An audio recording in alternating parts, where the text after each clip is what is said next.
गणेश चतुर्थी के दिन भगवान गणेश को उनके प्रिय मोदक का भोग लगाया जाता है। कहा जाता है कि मोदक के बिना गणेश चतुर्थी की पूजा अधूरी मानी जाती है। इस दिन बप्पा को 21 मोदकों का भोग लगाया जाता है। वैसे तो लंबोदर को बहुत सी मिठाइयाँ पसंद है, लेकिन मोदक का भोग लगाना इतना जरूरी क्यों माना जाता है? पुराणों में इससे जुड़ी कहानी का वर्णन मिलता है। पौराणिक कथा के अनुसार एक बार भगवान शिव सो रहे थे और गणेश जी द्वार पर पहरा दे रहे थे।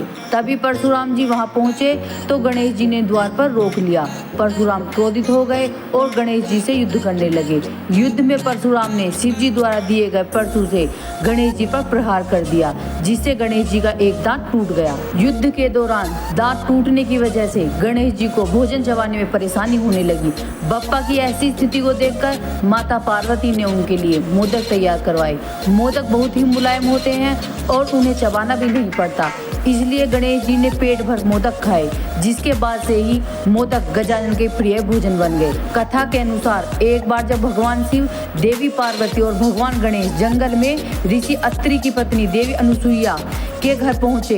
यहाँ पहुंचते ही भगवान शिव और गणेश को भूख लगने लगी, जिसके बाद उन्होंने सभी के लिए भोजन का प्रबंध किया। खाना खाने के बाद देवी पार्वती और भगवान शिव की भूख शांत हो गई, लेकिन गणपति बप्पा का पेट कुछ भी खाने से भर नहीं रहा था। बप्पा की भूख शांत करने के लिए अनुसुईया ने उन्हें सभी प्रकार के व्यंजन खिलाए, लेकिन उनकी भूख शांत नहीं हुई। गणेश जी की भूख शांत नहीं होने पर देवी अनुसुईया ने सोचा शायद कुछ मीठा उनका पेट भरने में मदद कर सकता है। जिसके बाद उन्होंने गणेश जी को मिठाई का एक टुकड़ा दिया और उसे खाते ही गणपति बप्पा को डकार आ गई और उनकी भूख शांत हो गई। गणेश जी की भूख शांत होते ही भगवान शिव ने 21 डकारें ली और उनकी भूख शांत हो गई। जिसके बाद माता पार्वती के पूछने पर देवी अनुसुईया ने बताया कि वह मिठाई मोदक थी। जिसके बाद से ही गणेश पूजन में मोदक चढ़ाने की परंपरा शुरू हो गई।